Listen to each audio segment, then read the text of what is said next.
Welcome to Wheelock Stadium on the campus of Riverside Community College for what many are not only calling the game of the week, but the game of the year, as the number 2 ranked RCC Tigers play host to the number 1 team in SoCal, the Mount San Antonio College Mounties. Alongside Brian Tabajay, Chris Sylvester here with you on the Mountie Football Radio Network.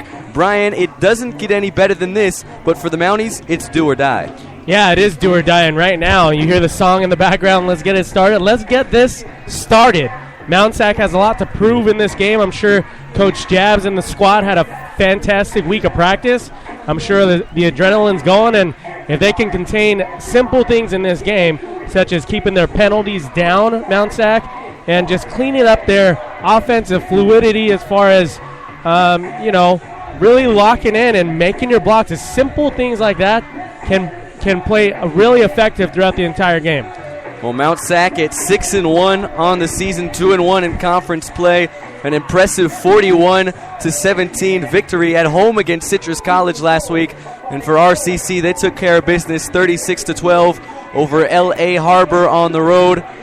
The Tigers, Brian, here in the jungle, as they like to call it, Wheelock Stadium, they have not lost a game at home in 27 contests. The Mounties hoping to put an end to all of that tonight. Well, yeah, you're talking about haven't lost at home. Speak on it, 27 games here at Wheelock Stadium. So one team is bending tonight. And, after I think Mount Sac got tested early on in the season over at Veterans Memorial Stadium against Long Beach City, let's see if they can utilize that and really hone into how they were tested on the road. They can utilize that energy and that feeling like they had after the game to where they were really down on themselves and bounce back immediately and really beat up on Grossmont. So if they can just get off to a decent start here, I see the Mounties really building off of that, and like they've done all season long, they really grind you out.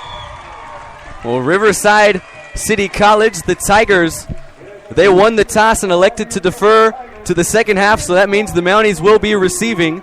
And kicking off for the Tigers, it'll be Jimmy Camacho, who has a fantastic leg. Most of these off the boot of Camacho go back into the end zone for touchbacks. It'll be Chris Sullivan and Aaron Vons back deep to receive. We're still awaiting the start of this game. The lights are not on here at Wheelock Stadium. The sun is almost set, but to get going, we need those lights to come on. Yeah, I just noticed that too, and I was before we got, everyone got here, really, the lights were on when the sun was still out and shining, so I'm not sure what happened here. But, hey, let's talk about more of their key players on the Tigers. We already know how lethal the Mounties can be on the offensive side. What about their receiving core? Isaac Whitney is their top receiver. Recently just got an offer from USC, and he's coming in with insane numbers, 541 yards, 35 receptions, but only 2 touchdowns. So it's not a big target in the red zone per se, but Nicholas King has been spraying the ball around, and there's a plethora of wideouts. Juwan Thomas, Darius Hunter, Jermel Walker, Alejandro Marenco, and that are all big receivers for the quarterbacks here on this team of the Tigers. So, the DBs of the Mounties don't have their hands full. I look to see them really step up to the plate tonight. Well, as we continue to await the delay we have at the start of this one, as the RCC staff looks to try to find the light switch to get this thing going. We've had a long enough wait since last Saturday's game leading up to this one. Mount Sac number 1, Riverside number 2. Serious state and national championship implications on the line tonight. Well, yeah, if you're talking about what's at stake here for the Mounties tonight, it is obviously going to lay out the rest of the season for the Mounties, and if they can come out with a win tonight, they're looking in prime position to represent the Central League in a playoff spot. Of course, Riverside in the mix as well, and Long Beach, and they just made it really interesting, Long Beach City, when they went over to Chaffee and had a tough loss over there last week. Yeah, 40-36, Chaffee was able to take down Long Beach City College this week. The Vikings of LBCC, they have a bye, and Riverside, they get back-to-back tough games. They get Mount Sac here tonight at home.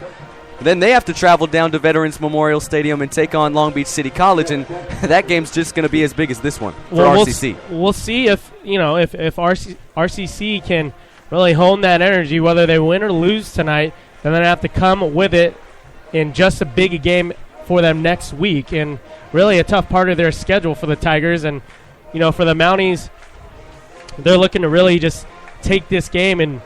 And like I said earlier, Chris, I just mentioned not too long ago that their experience at Long Beach City College was something early on in the season. It was a history lesson. And they can really utilize that as far as, coming out in the second half. They scored 24 unanswered points, and then they just let Long Beach in the late in the second half. So I hope the Mounties can, really progress on the offense tonight and really show that those defensive numbers that they've been putting up all season long can be effective tonight. Yeah, a lot of people might think that the Mounties defense is a little bit of a fluke because the one good offense they played, or one quote-unquote good offense they played as far as numbers go and as far as talent goes, Long Beach City College, they managed to give up 41 points. They got to contain Riverside tonight, and you talked about some of the weapons on the offensive side for the Tigers.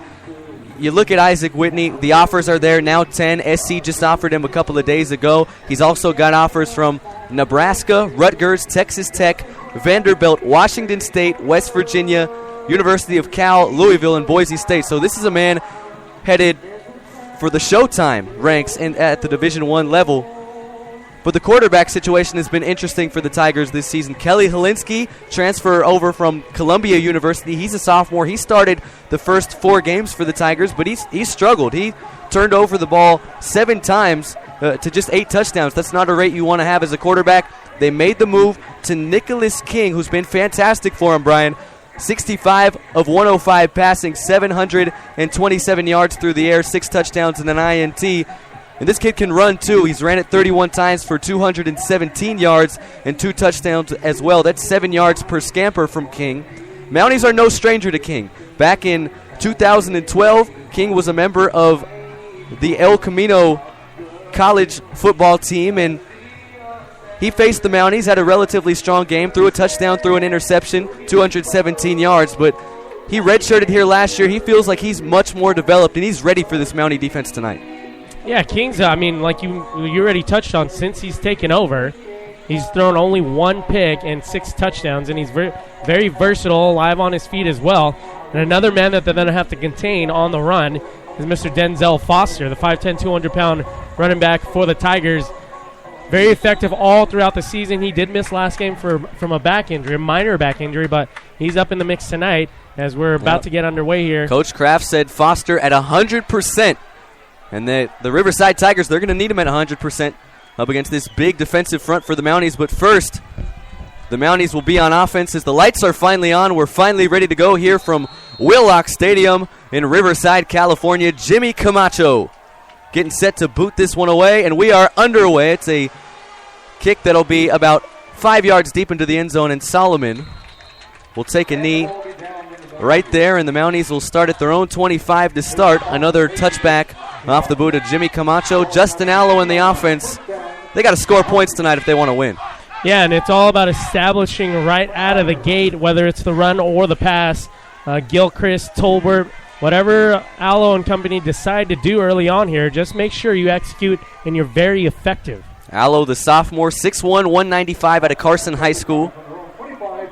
In his freshman year, he attended the University of Hawaii. He redshirted, came over to Mount Sac last year, played a backup role, and now here he is as the starter. Last week, 16 of 27 for 197 yards, 4 touchdowns, and an INT. Mounties will start out in a 3-wide set. It's a halfback delay, and it's Omaris Tolbert who cuts up the middle for about a pickup of 3.5 on first down. And Tolbert, a couple of weeks ago, had that big breakout performance against Grossmont, 17 rushing attempts for 213 yards and 2 touchdowns. They're hoping he can be big on the ground for the Mounties tonight.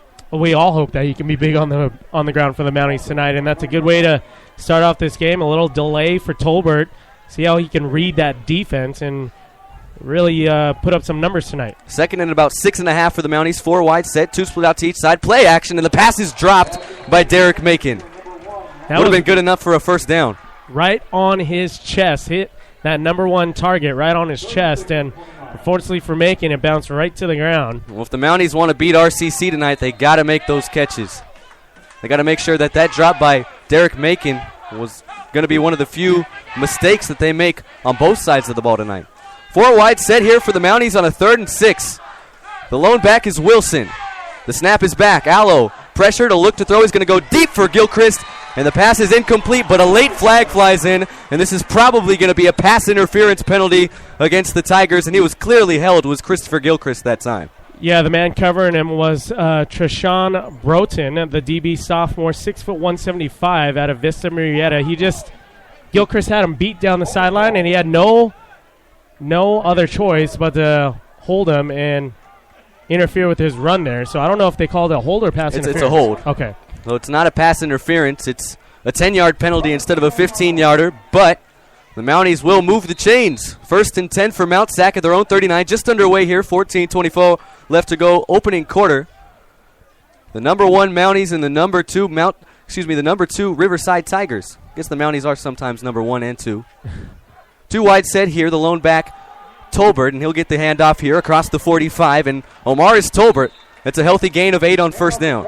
Yeah, he just looks like he's waiting for his blocks to develop and really hit in that gap, courtesy of his offensive line, just doing a great job all across the line, and slicing his way through that defense. A lot of people feel that in this game, on offense for the Mounties, Omaris Tolbert, he's the X factor. If they can get him going, they feel they can open up the pass. He'll get the handoff once again here, but this time he's met up right at the line of scrimmage and spun backwards for about a loss of half a yard, and it'll bring up a 3rd and 2 for Mount SAC. Omaris Tolbert unable to pick up the first down. That was Jonah Moy, the linebacking sophomore, 6'4", 235 out of Citrus Valley. Just wrapped him up in the backfield, make sure he didn't get loose there. Jonah Moy, the linebacker for RCC, committed to the University of Hawaii. Justin Allo's old school. I set here for the Mounties. The deep back is Aaron Vons. He'll get the handoff here, and he'll pick up a Mountie first down right to midfield.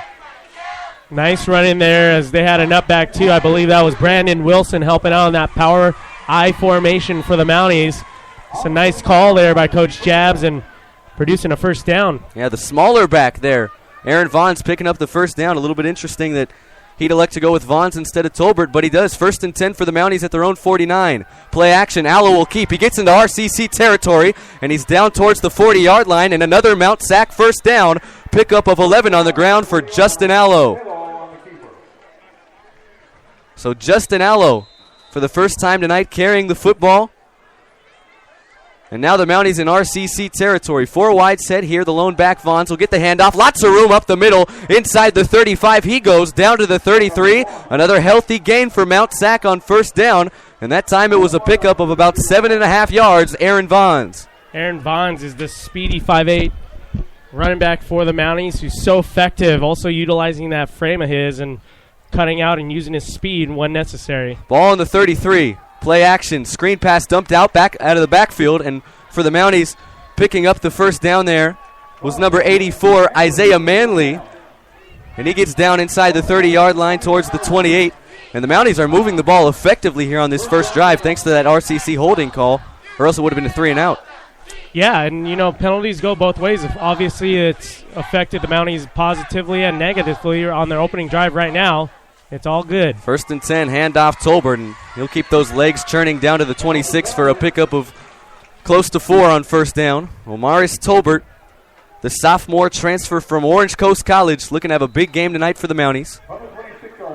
They'll move quickly in the no-huddle set. 2 backs, Wilson to the left of Allo, Tolbert to the right. He'll get the handoff again here. Tolbert inside the 25, and he'll dive forward towards the 24-yard line. Stopped right there. It'll bring up a 3rd and close to 5 for the Mounties. Probably a passing situation, wouldn't you think, Brian? Well, with 5 yards to go here, you look like a little dump-off pass. I do see Aaron Vons in the mix with Brandon Wilson on the field as well. And possibly even a tight end pass here to Short, I believe, is in the ball game as well. 3 wide set for the Mounties. Gilchrist, the lone receiver, to the far side of the field. Mounties moving from right to left. Now Vons will motion out to the slot position. Play action. Allo pressured. He's going deep to the end zone for Vons, and he catches it. Did he stay in bounds? Yes, he did. Touchdown, Mounties. Aaron Vons there using his speed and really getting past the DB and the safeties. A little confusion on who was going to cover the 5'8" Aaron Vons as he kept his feet inbounds for the first score of the game here at Wheelock Stadium. How about that play call? 24 yards. Justin Allo to Aaron Vons. And with 11:18 left to go in the opening quarter, the Mounties strike first. Alberto Villarreal in to add the extra point. And he does just that. 7-0. The Mounties, they strike first, and what a start.